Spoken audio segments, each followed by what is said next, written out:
in LA this week. Normally this mobile clinic is parked in front of Homeboy Industries, but when they shut down, we decided to put it into action and go out and test the community. Some of the homeless were asking for blankets, so today we are participating in this drive to give out blankets. We're here with family, friends, community, celebrating the graduates here at Santee High School, the class of 2020.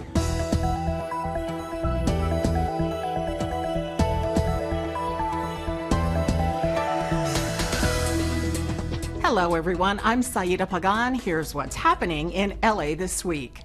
When the city of LA enacted the Safer at Home ordinance, those who are currently unhoused had no place to call home. All homeless shelters closed their doors temporarily in order to prevent large gatherings. That's when Project Roomkey stepped in, connecting closed hotels and the most vulnerable Angelenos.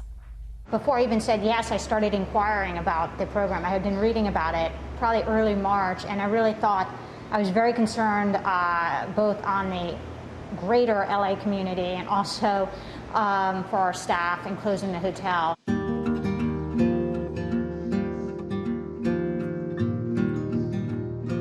We're a small boutique hotel. We're 48 rooms, and I thought, okay, this is a potential for a win-win. We could open up the hotel, and we can do really handle and take care of their most vulnerable Angelenos.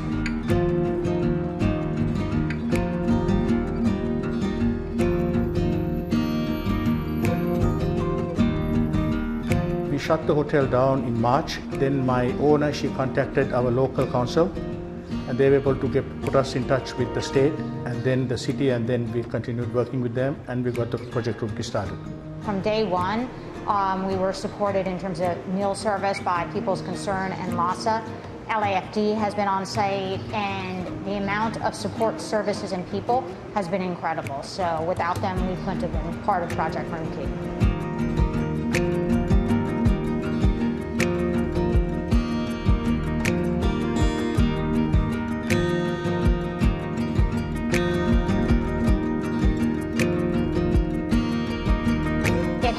Change our perspective of what can be done, both in the city of Los Angeles and what can be done in having better solutions for the unhoused. I've spoken to 2 or 3 different owners and encouraged them to be part of the program. In Council District 12, Councilmember John Lee teamed up with the LAPD Devonshire Division and PALS to provide residents some hope, help, and groceries. We were there as Angelenos received a helping hand.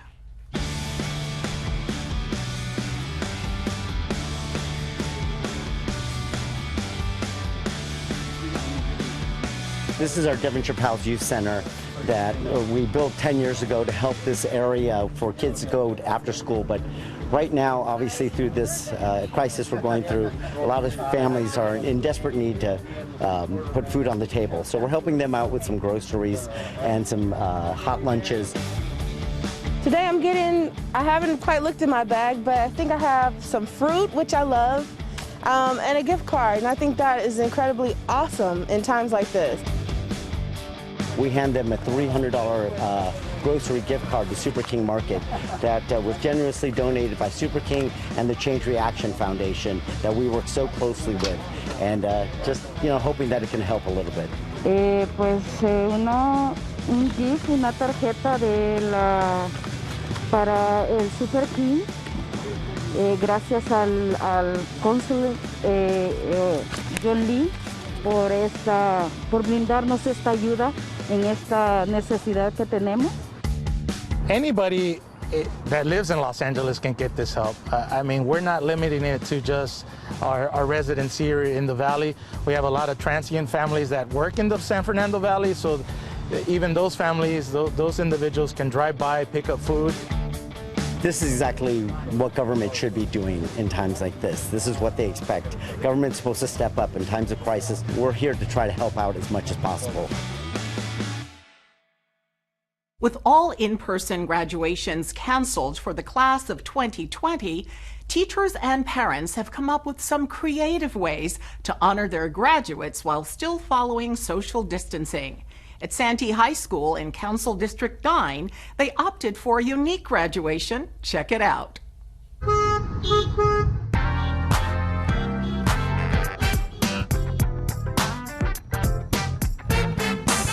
We're here with family, friends, community, celebrating the graduates here at Santee High School, the Falcons, class of 2020. And as part of our graduation celebration, we're going to be caravanning around the school and around the community. As we adjust to this environment that we're in, it certainly gives you a sense of belonging, a sense of normalcy, a sense of coming together as you can, and acknowledging the achievements as we begin to get back out. Very slowly, very carefully, very deliberately. A lot of our students have a lot of other things on their mind, especially helping their families, especially if their parents have lost their job. So I think they're dealing with a lot. We're just trying to give them some positivity and bring some love and joy to them because it's been a hard time for them. One way to safely communicate our hearts to these students is by driving around through a caravan where we can follow the safety protocols of social distancing and still communicate our hearts to them and let them know that we miss them and we're thinking about them. Different types of organizations have stepped up to help Angelenos, and more keep coming. This week, we got to see Homies Unidos work in action alongside Councilmember Herb Wesson and Machete himself, Danny Trejo.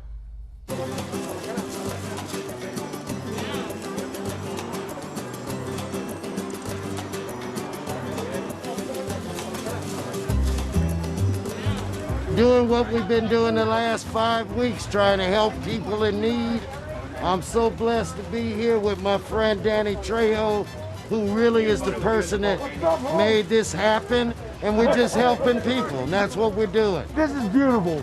This is what we're supposed to do. We do this every Wednesday, and you know, the line just keeps getting bigger.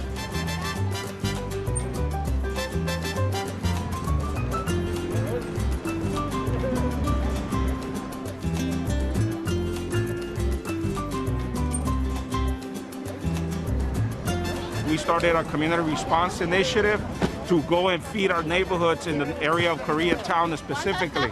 Every Wednesday we're here providing food to over 250 people. We're getting donations for different folks today from Danny Trejo. Wherever we can get some stuff, we bring it. We gotta keep fighting. We gotta listen to the people that have our interests at heart, not their re-election. Remember that. We gotta listen to the people that have our interests at heart. We will get through this together. We will get through this and somehow come out stronger than we were when we first came in.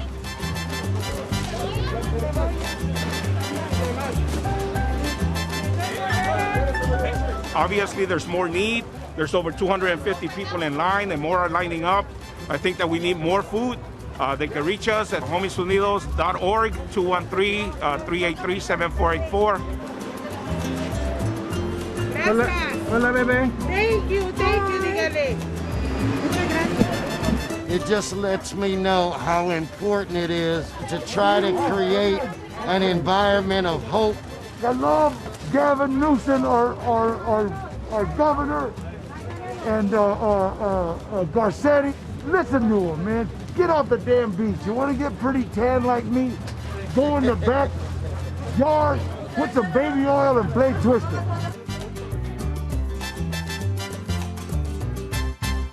This year will mark the 50th anniversary of the LA Pride Parade for the LGBTQ plus community here in Los Angeles.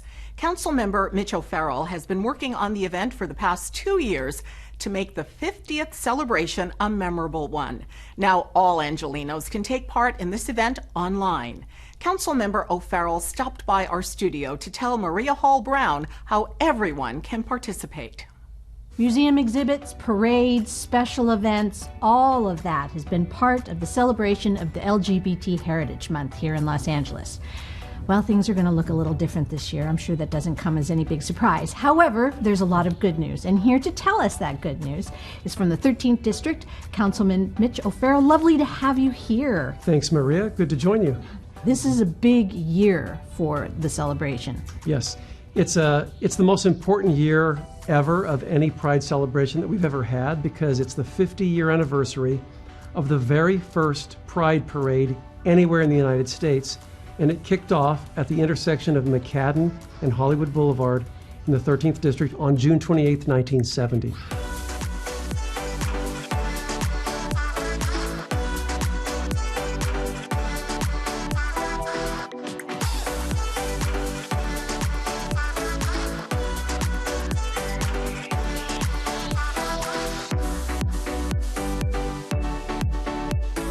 And I would imagine that there was a parade planned. Oh yes, there was so many things planned. We're going to have some virtual celebrations, including a virtual parade with Christopher Street West and the organizers. So what my team and I want to see is that even though everything has to be done virtually and nothing in person, we want to celebrate as never before. We want to have an event every single day in the month of June. Look for my social media announcements, and it's at Mitch O'Farrell or Mitch O'Farrell, real easy. So the theme this year is Pride and Pandemic, right? Pride to Pandemic, because my team and I were reflecting on this pandemic, and I thought it was really important for everyone to know that LGBT individuals of a certain generation, my own, have already lived through a pandemic. So I think that we can teach people a thing or two about what it's like not to know what you might face in the future. I'm part of a generation that didn't know if we were even going to make it to age 25, much less 30 or beyond. I got to live through it all. The vast majority of people in my generation aren't even here today to tell the story. So that responsibility falls on my shoulders. So I encourage everyone who's interested to share stories of survival through AIDS into the COVID-19 pandemic. There's a link, and there's something that we can share that might just help people. Nothing like a pandemic to Yes. demonstrate how frail we all are as humans and how much we need each other. Part of the culture of gay pride, LGBT pride, is honoring those who fought for visibility and civil rights and equality. So we have a long history of honoring those who fight. And so we want to honor the pioneers. We want to honor the pioneering spirit, and we want to make sure that it is relevant to today's young LGBT community. Well, it's been a pleasure speaking with you. Thank you so much. Congratulations on making all these great plans, despite the fact that you wanted a big, loud, joyous parade. Yeah. We'll do it next year. How's We that will. sound? Sounds good, Maria. Thank you. All right. Dodger Stadium becomes the largest COVID-19 testing site in the city. Homeboy Industries and Shared Harvest Foundation team up to fight COVID-19. And Granada Hills Charter High School starts a grab and go. All this in City Beat. The health of all Angelenos is the city's main concern during the pandemic. And now it's even easier to get tested as a new COVID-19 testing site has opened at Dodger Stadium. City officials say the new site will accommodate 3 times more people than any other site in LA County. And Mayor Garcetti says it is the largest site in the U.S. Sponsors now have the opportunity to be associated with the prestigious LA Football Club, as Bank of California has announced they are giving up the naming rights to the club's stadium in Exposition Park. LAFC and Bank of California jointly announced the restructuring of their long-term relationship, where the name will be changed, but Bank of California will remain LAFC's primary banking partner. In the continued fight against COVID-19, Homeboy Industries and Shared Harvest Foundation's My COVID MD initiative partnered to provide tests and screenings to local residents. Licensed medical professionals use the rapid pinprick COVID-19 IgM and IgG antibodies test to examine those who attended at the iconic Chinatown location. Granada Hills Charter High School is offering free grab-and-go meals for students, community youth, and children. The breakfast and lunch distributions will be held weekdays from 7 a.m. to 11 a.m. For more information, contact cafeteria@ghctk12.com. Residents in East LA can now come out and support their local growers. The much-awaited East LA Farmers Market is opening, but with social distancing guidelines, so growers and attendees are shopping safely.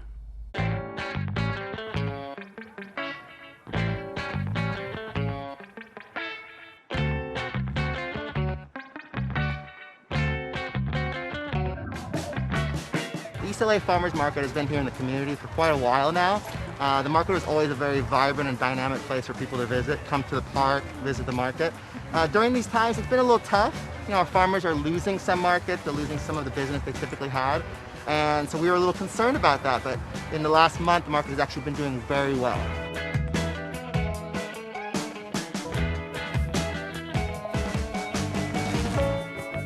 It's much cheaper than grocery stores. They're not overpricing you for like a box of strawberries. And it's actually fun too to experience, like interact with other people too.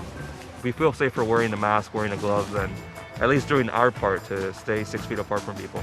We follow LA County guidelines as well as the agriculture guidelines. We've been practicing social distancing. We've been doing a 1 entry, 1 exit walkway. We've been having hand washing stations. We just want to create a safe atmosphere and to create a healthy environment for people to come out and shop and feel comfortable and safe. I understand. I mean, I've been pretty much indoors since March, and I know that people can get frustrated, but I think it's a necessary thing to do. The ability for people to get out and get some fresh air in a safe and healthy environment. We're really proud of what we're doing here, and we hope you can come out and support the farmers market. Sometimes we take for granted the feeling of putting on a clean shirt. Laundry Truck of LA is helping our community by providing free laundry services to members of Council District 1. Today we are at Downey Rec Center with our weekly partnership with the LA Laundry Truck, where we provide mobile laundry to our augmented recreation centers being used as homeless shelter sites during this COVID-19 pandemic. As you can see, the truck back there, we serve this shelter every Thursday, as we do other shelters as well during the week. Those of us who don't have money or ways to have their things clean, the laundry service shows up and you can get your stuff back the same day. That's pretty big. We went from 2 days a week to adding 3 days to now being 5 days a week to provide this important public health hygiene service during this COVID-19 pandemic. SoCal Gas jumped in recently and said that they wanted to get involved and how could they help, so they helped us get a second truck. The importance of having hygienic services available to people that are unhoused is extremely critical as a way to not only increase their public welfare, but also to reduce the spread of the coronavirus. I have no complaints. I suggest anyone that is still out there searching, I suggest they consider this place. The city, the county, everybody's been a huge support and everybody realizes the great need. The St. John's Well Child and Family Center has opened up a mobile testing site for COVID-19 in CD8, adding a new location for testing in the city of LA.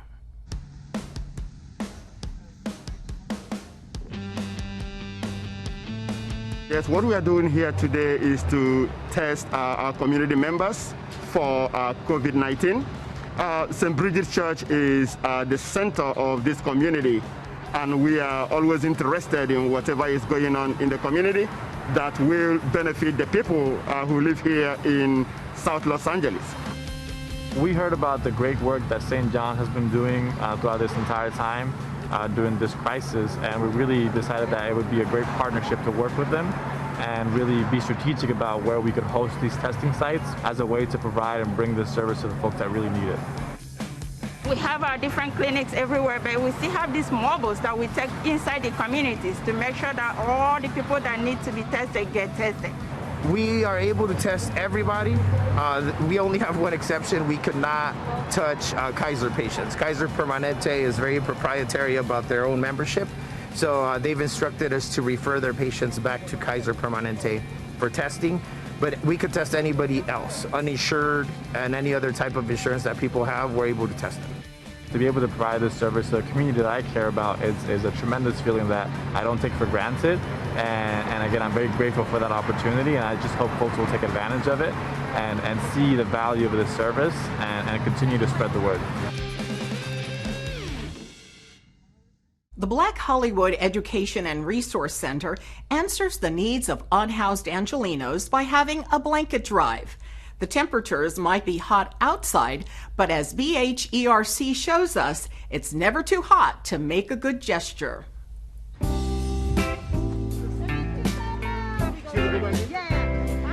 We are here to assist in the efforts of getting blankets for the homeless. Last weekend we were out, we fed 400 homeless individuals, and many of them asked us for blankets. Today we are participating in this drive to give out blankets to the homeless next weekend. And so far the response has been overwhelming.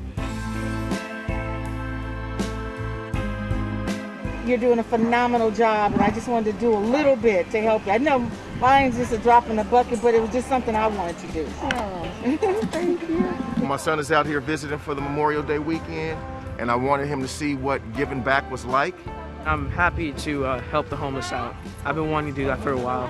This pandemic is impacting all of us, but it's creating more homelessness, unfortunately. I know what it's like to be on the receiving side of help, so I want to be able to be a part of a beautiful team that is helping to provide for those in need. It's important that we remember those who are far too often forgotten. Thanks so much. You're very welcome. Okay, bye. I'm thanking God for what she's about, and I want to make it known for the community. She's doing a good work. Our nonprofits right now, the nonprofit system is overstretched. And so I think we as individuals, we've also got to rise to the occasion, help our nonprofits, and just do what we can from where we are. Oh man, this is a major hookup. Thank you. We encourage anybody who would like to help, they can go to our website at bherc.org.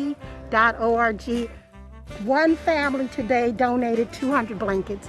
And we're up to close to 600 right now. The way that you show gratitude is by giving of yourself. And so when efforts like this come along where you can donate your time or possibly some goods, you got to take advantage of it, man, because it's the best feeling in the world. You know it's directly affecting somebody else's life, and we all got to just put into that melting pot. Our phones are pretty much our lifelines, but they do almost everything for us. And now with apps, they do even more. I got the opportunity to sit down with Dr. Tony Greco, the founder of the Get Help app. Check it out. For those Angelenos who are suffering from mental illness and addiction, the COVID-19 crisis has the potential for being especially challenging. But thanks to a relatively new phone application, getting treatment is now a whole lot easier. Our guest today is Dr. Tony Greco. He is a psychologist, and he's also founder of a company called Get Help that developed the app. Tell us why and how this application was designed and what it is designed to do. As a clinical psychologist being out in the field trying to find help for people, it's very difficult to locate resources. And the real problem is that there is not a connective communication between all the different service providers that are out there that are trying to provide help to people, whether it's a sober living house or a treatment provider or a homeless shelter. And there's no way for them to communicate their availability in real time to all of the different people on the other end who are looking for those services. What Get Help does is connect these people together and create an ecosystem so that everybody can share their information and find information at the same time. So how has this helped you in terms of understanding the needs of the community in developing, your app and continuing with the development of your app? I thought as a psychologist, I thought that, I might be the only one that had problems finding an available bed, and that there were other people who might know the secret, know the way around. And what we found through the initial pilot with the city of Los Angeles, the number one thing that they were asking for was, they were like, this is great, but what we really need is real-time bed availability. What we really need is to know if that shelter down the street has a bed available, so that if we send them there, they're going to be able to get in.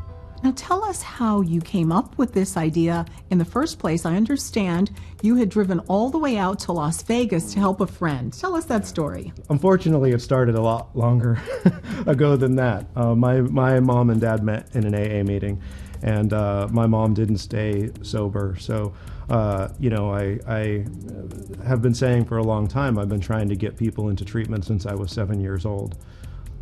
As a result of my parents' mental illness, I myself experienced homelessness at 15 years old, and then got help when I was 17.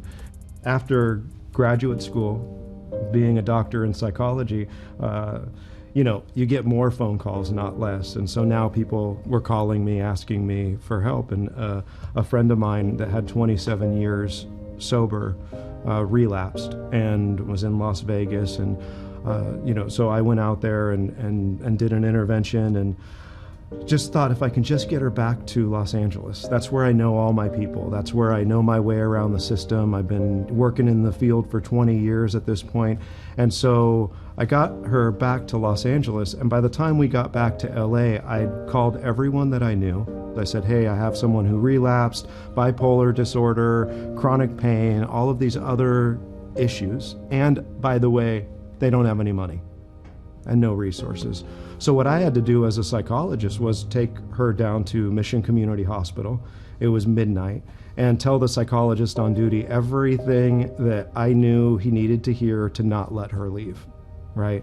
And I walked out of there, and by then it was 2 o'clock in the morning, and all I thought was, if this is what I'm going through, someone who has over 20 years experience, a doctorate in psychology, I've been in this space my entire life, what does everybody else go through? And I knew that something needed to be done, and so I got to work. Thank you so much for your time and for everything that you do. Dr. Tony Greco, the founder of Get Help, the app. 2 evenings of Shakespeare. Connect with fellow crafters and rock out with the American Cancer Society. All this next on Virtual Things to Do. Have a virtual night out on June 5th and 6th, enjoying Shakespeare's Twelfth Night in a modern verse translation by Allison Carey. This virtual performance stars members of Hero Theater, an LA acting ensemble that uses art to model and bring social progress.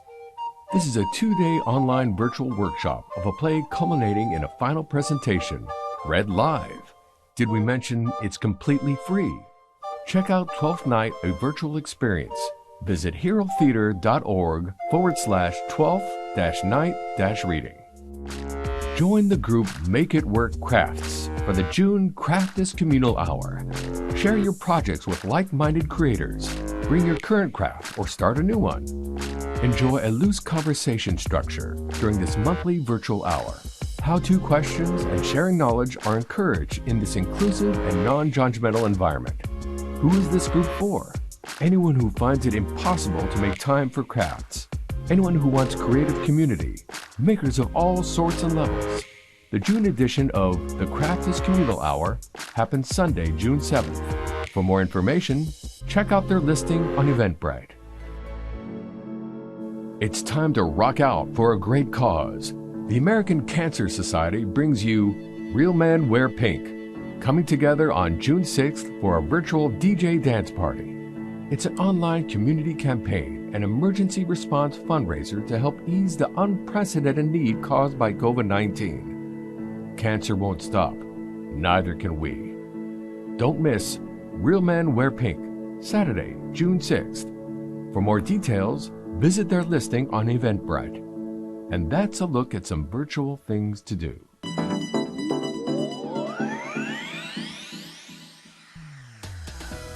That's it for this edition. I'm Saida Pagan. For all of us here at LA This Week, thanks for joining us. A reminder that you can catch us online at lacityview.org. We're also on Facebook, Twitter, and YouTube. See you next time for more LA This Week.